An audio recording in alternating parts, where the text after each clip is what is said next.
29 जनवरी बुधवार के दिन सबसे बड़ी अमावस्या मौनी अमावस्या। अगर किसी लड़का चाहे लड़की उनकी जन्म कुंडली में विवाह के लिए बाधा आती हो, रुकावट आता हो, तो उन्होंने अगर शिव जी को प्रसन्न कर लिया तो उनकी जन्म कुंडली से बाधा दूर हो जाएगी, जल्दी से रिश्ता पक्का होगा, मन चाहा रिश्ता भी मिल सकता है। नमस्कार मित्रों, भक्तों, साधकों, आपका हार्दिक स्वागत है divine and destiny YouTube channel. ये आप ही का चैनल है और आपके प्यार की वजह से बहुत ही आगे बढ़ रहा है। उसके लिए मैं आप सबका तहे दिल से धन्यवाद करना चाहता हूँ। Thank you, thank you, thank you. आप इसी तरह प्यार बरसाती रहिए। और देखिए, मैं जो उपाय बताता हूँ बहुत ही सरल होते हैं, सटीक होते हैं और कोई भी जनमानस उसे समझ सकता है और अपने घर पे कर सकता है विवाह के उपाय।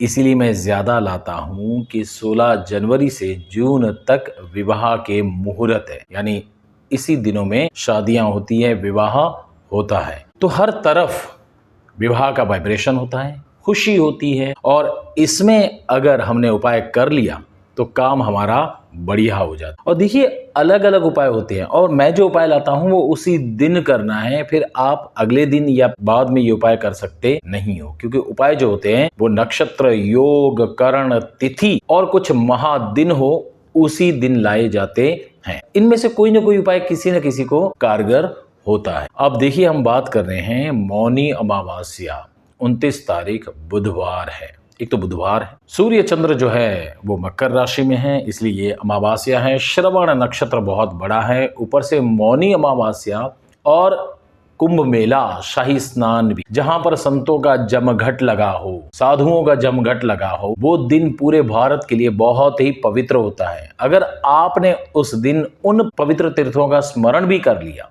जरूरत नहीं वहां पर स्नान करने के लिए कोई जाए, अगर आप अपने घर पे रहकर भी गंगा, यमुना माता का स्मरण कर लिया, पवित्र नदियों का स्मरण कर लिया, ऋषि मुनियों का स्मरण कर लिया और आपने उस दिन सात्विक भोजन किया या उपवास रखा, तो आपका काम पक्का हो जाएगा। मौनी अमावस्या के दिन शिव पार्वती का विवाह हुआ था और मुनि, ऋषि मुनि और देवों ने प्रार्थना की थी शिव जी को प्रसन्न करने के लिए, इसीलिए उसको मौनी, यानी मुनि से शब्द है, मौनी अमावस्या कहा जाता है। स्वयं विष्णु भगवान माता पार्वती के भाई बनकर विवाह करवाया था, इसलिए ये बहुत ही बड़ा दिन है। अगर शिव पार्वती का विवाह हुआ है तो हमारे बच्चों के विवाह होने के चांसेस ज्यादा बढ़ जाते हैं। शिव जी भोलेनाथ हैं, वो स्वयं भोले नहीं है, ये ध्यान रखिए। शब्द क्या है? भोलेनाथ। जो भोले होते हैं उनके नाथ है। भोला का मतलब होता है आप दिल से सच्चे रहिए, दिल से बालक जैसे रहिए, क्षमा करिए, प्रसन्न रहिए, किसी चीज को इतना इमोशनल मत लीजिए। भगवान शिव जी की सच्चे मन से आपने पूजा की, माँ पार्वती की पूजा की, तो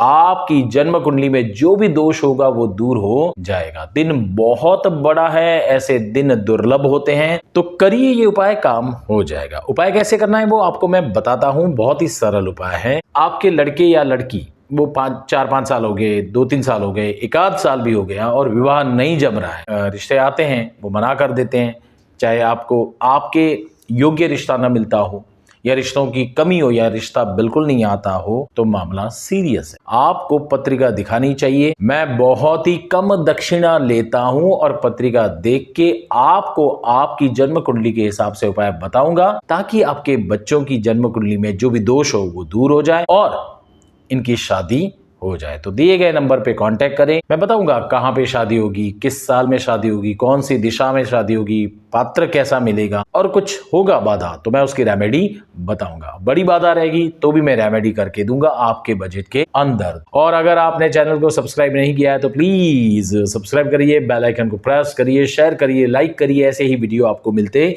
रहेंगे ताकि आपका काम हो जाए। और ये उपाय कौन कर सकता है?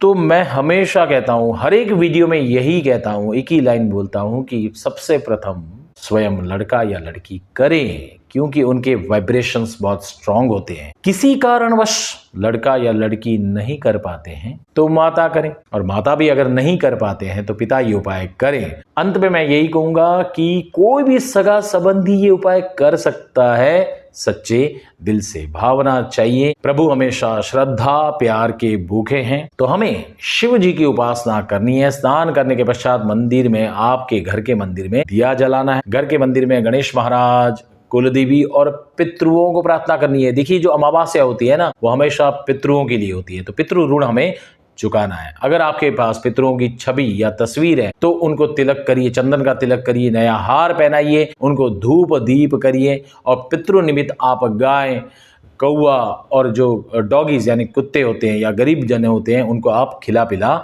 सकते हो, दान कर सकते हो। उपाय में क्या करना है, तो शिव जी के मंदिर में जाना है और शिव जी के मंदिर में कुछ खास चीजें आपको अर्पण करनी है। सबसे प्रथम तांबे के लोटे में जल लेना है। देखिए तांबे के लोटे में ही जल जाता है। स्टील का जो पात्र होता है उसमें कच्चा दूध लेना है और उसमें थोड़े से काले तिल डालने हैं और जो आप पानी लेकर गए हो उसके साथ चंदन भी लेकर जाना है। चंदन कोई भी, पाउडर चलेगा या जो घिसने वाला चंदन होता है वो भी, लकड़ी वाला चंदन वो तो बहुत अति उत्तम होता है, वो नहीं मिलता है तो चंदन का पाउडर ले जाइए। और एक काम करना है, आपको 3 बिलीपत्र चुनने हैं जो खंडित नहीं होने चाहिए, जो टूटे हुए नहीं होने चाहिए, देख लीजिए। और तीनों बिलीपत्र पे जो हम कहते हैं ना, त्रिदलम त्रिगुणाकारम त्रिनेत्रंच त्रयायुधम त्रिजन्म पाप संहारम एक बिल्वम शिवार्पणम।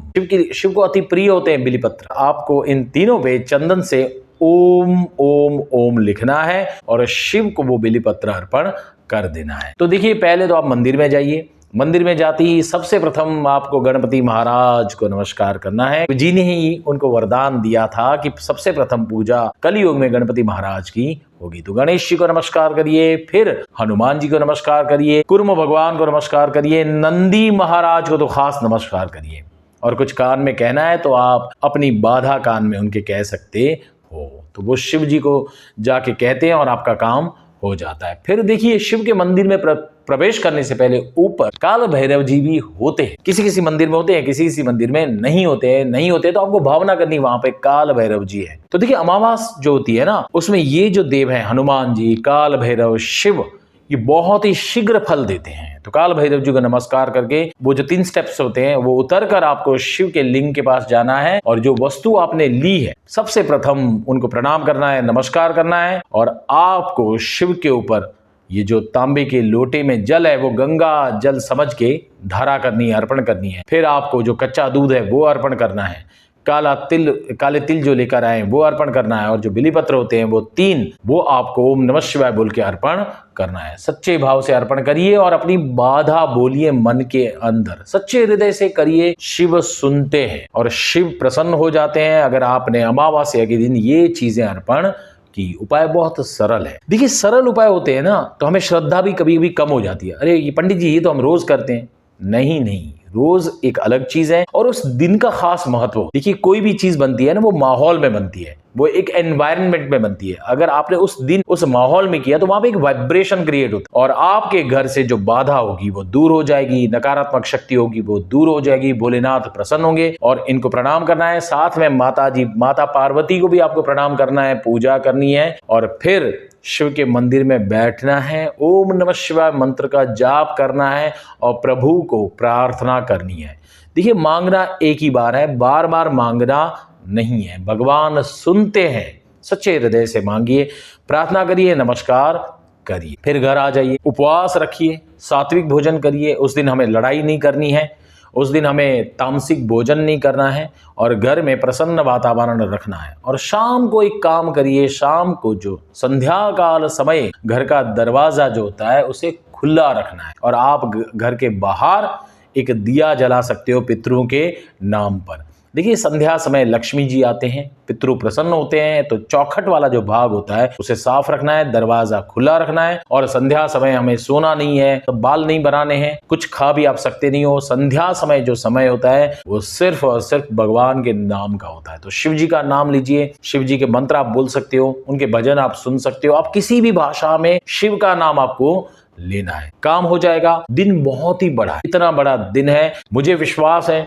आपको भी उतना विश्वास होना चाहिए जितना मुझे विश्वास है, आपका काम हो जाएगा। अगर आपको कुंडली दिखानी है तो मैंने पहले वर्णन किया है, कांटेक्ट करिए, मैं आपको जल्दी से जवाब दूंगा, चिंतित होने की जरूरत नहीं है। मैं यही चाहता हूं कि आपके घर से अमावस के दिन बाधा दूर हो जाए, आपके लड़के और लड़कियों की शादी हो जाए, जल्दी से शीघ्र विवाह का प्रसंग बने। हरिओम शांति तथास्तु।